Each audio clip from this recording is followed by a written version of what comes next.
Weekend ದಿನ ಬಂದೋಬಸ್ತ್ ಮಾಡಲು ಮುಂದಾದ ಪೊಲೀಸರು ಮಾಸ್ಕ್ ಧಾರಣೆಯನ್ನು ಕೂಡ ಕಡ್ಡಾಯ ಮಾಡಿದ್ದಾರೆ. ಮಾಸ್ಕ್ ಇಲ್ಲದೆ ಇರುವವರಿಗೆ ದಂಡವನ್ನ ವಿಧಿಸಿದ್ದಾರೆ.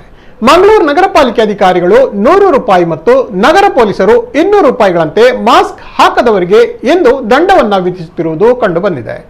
ಇದುವರೆಗೆ ಮಾಸ್ಕ್ ಅಗತ್ಯವಿಲ್ಲ ಎಂದು ನಿರಾಳವಾಗಿ ಓಡಾಡಿದ ಜನ ಇಂದು ಮಾಸ್ಕ್ ಇಲ್ಲದೆ ಇರುವುದಕ್ಕೆ ಪೊಲೀಸರು ದಂಡ ವಿಧಿಸುವುದನ್ನು ಕಂಡು ಪೊಲೀಸರನ್ನೇ ತರಾಟೆಗೆ ತೆಗೆದುಕೊಂಡ ಘಟನೆಯು ನಡೆಯಿತು.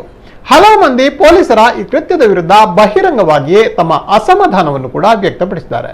ಇನ್ನು ದಿನನಿತ್ಯವೂ ಪೊಲೀಸರು ತಮ್ಮ ಕಾರ್ಯಾಚರಣೆಯನ್ನ ಮುಂದುವರಿಸಲಿದ್ದಾರೆ ಎಂದು ಪೊಲೀಸರು ತಿಳಿಸಿದ್ದಾರೆ.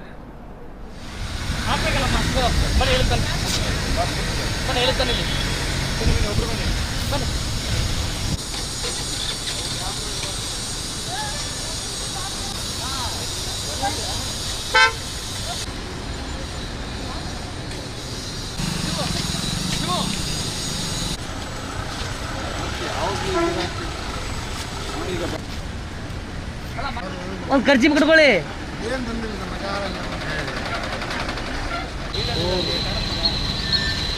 ಇಲ್ಲಿಂದ ಕರ್ಕೊಬರೋದು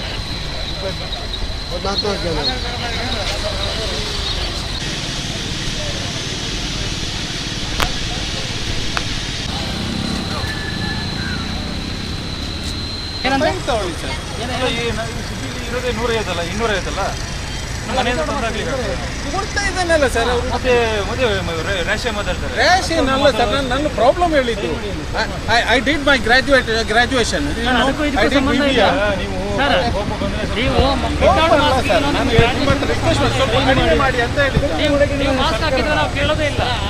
ನಿನ್ನೆ ತಗೊಂಡೋಗಿದ್ದೇನೆ, ಒಂದು ಬಾಕ್ಸ್ ತಗೊಂಡೋಗಿದ್ದೇನೆ, ಮನೇಲಿ ಇಟ್ಟಿದ್ದೇನೆ. ನನ್ನ ಮಕ್ಕಳು ಸ್ಕೂಲಿಗೆ ಎಲ್ಲರಿಗೆ ಗೊತ್ತು. ಮಾಸ್ಕ್ ಅಂದ್ರೆ ಈಗಲ್ವ ಸರ್, ಇವತ್ತಿಂದಲ್ವ? ಒಳ್ಳೇದಕ್ಕೆಲ್ಲ ನಿನ್ನೆ ಮಾಸ್ಕ್ ಇತ್ತಾ? ಅದಕ್ಕೆ ನಿಮ್ಮ ಒಳ್ಳೇದಕ್ಕೆ ಮಾಸ್ಕ್ ಇತ್ತಾ? ನಿನ್ನೆ ಮಾಸ್ಕ್ ಇರಲಿಲ್ಲ. ಯಾವಾಗಲೂ ಇದೆ, ಯಾವಾಗಲೂ ಹಾಕಿದ್ದಾರೆ. ಇಲ್ಲ ಸರ್, ಇಲ್ಲ.